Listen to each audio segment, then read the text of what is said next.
देश के नाम आज प्रधानमंत्री मोदी का संबोधन होगा। यह अहम जानकारी इस वक्त निकलकर सामने आ रही है और ये माना जा सकता है कि जिस तरह आज अनलॉक देखने को मिल रहा है, एक बार फिर बड़ी तादाद में लोग घरों से बाहर निकल रहे हैं, तो शायद देशवासियों को प्रधानमंत्री संदेश दें कि कैसे हमें कोरोना को काबू में रखते हुए काम धंधों को चलाना है। शाम 5 बजे प्रधानमंत्री मोदी देश को संबोधित करेंगे और पूरी ये उम्मीद की जा रही है कि जब आज से अनलॉक की प्रक्रिया तमाम राज्यों में शुरू की गई है तो लोगों से अपील भी प्रधानमंत्री करेंगे कि कड़ाई से पालन करना अभी भी कोविड प्रोटोकॉल का बहुत जरूरी है। 2 गज की दूरी, मास्क है जरूरी, इस नियम को फॉलो करना अभी भी बहुत ज्यादा जरूरी है। शाम 5 बजे प्रधानमंत्री नरेंद्र मोदी देश को संबोधित करने वाले हैं और पूरी उम्मीद की जा रही है कि इसी पर यह संबोधन होगा प्रधानमंत्री का,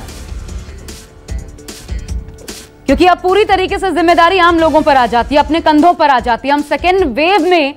जितना बड़ा नुकसान झेल चुके हैं उसके बाद सचेत रहना बहुत ज्यादा जरूरी है। रमन कुमार हमारे पॉलिटिकल एडिटर इस वक्त जुड़ गए, उनका रुख कर लेती हूं। रमन, उम्मीद की जा सकती है प्रधानमंत्री इसी बात पर बोलेंगे जब आज अनलॉक की प्रक्रिया शुरू हो रही है, बड़ी तादाद में लोग निकल रहे हैं, तो किस तरीके से ताकि दोहरे वेव की जो चुनौतियां थी वो फिर सिर न उठाएं, उस पर काबू पाने के लिए लोगों से अपील हो सकती है प्रधानमंत्री की कि क्या करना है क्या नहीं? देखिए, कई राज्यों से ये रिपोर्ट आ रही है कि अनलॉक होने के बाद लोग बड़ी तादाद में बाहर निकल रहे हैं और जो कोरोना की गाइडलाइंस हैं वो मास्क का भी इस्तेमाल नहीं कर रहे हैं, सोशल डिस्टेंसिंग का इस्तेमाल नहीं कर रहे हैं और कहीं ना कहीं ऐसा लगता है कि इससे पहले जो नुकसान झेलना पड़ा भारत के लोगों को परेशानियां झेलनी पड़ी और सरकार को समय रहते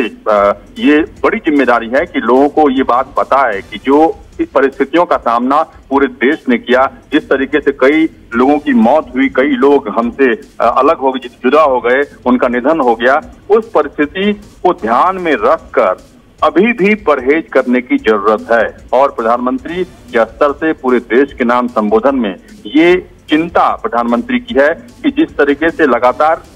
ये खबर आ रही है, जिस तरीके से अलग अलग विजुअल सामने आ रहे हैं कि लोग कोरोना गाइडलाइंस का पालन नहीं कर रहे हैं, चाहे दिल्ली की बात करें, मुंबई की बात करें या देश के अलग अलग हिस्सों की बात करें, क्योंकि आज कई देश के अलग अलग राज्यों में कोरोना गाइडलाइंस में ढील देते हुए ये दुकानें खुली हुई है, मेट्रो खुल गई है, बसेज चल रही है और ऑफिसेज में 50% अटेंडेंस दिया गया है और साथ ही साथ कई ऐसी दुकानें जो अभी तक बंद थी वो दुकानें खुल गई हैं, शराब की दुकानें खुल गई हैं, वहां पे बड़ी लाइनें दिख रही है। इसीलिए एक अंदेशा हो रहा है कि कहीं ऐसा ना हो कि जो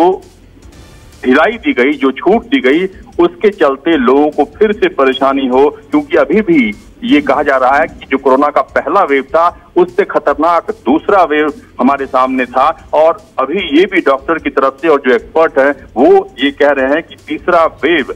सितंबर से लेकर अक्टूबर तक आ सकता है, इसीलिए परहेज की जरूरत है, ढिलाई बरतने की जरूरत नहीं है। बिल्कुल, लोग जानते हुए भी गलतियां करते हैं, लापरवाही बरतते हैं, इसका खामियाजा भी हम भुगत चुके हैं और जाहिर तौर पर जब प्रधानमंत्री अपील करेंगे देशवासियों से तो उम्मीद की जाती है कि उसका असर होता है, लोग सुनते हैं उनकी बात को और इम्प्लीमेंट करने की कोशिश भी करते हैं और शायद इसलिए भी ये कोशिश होगी। रमन,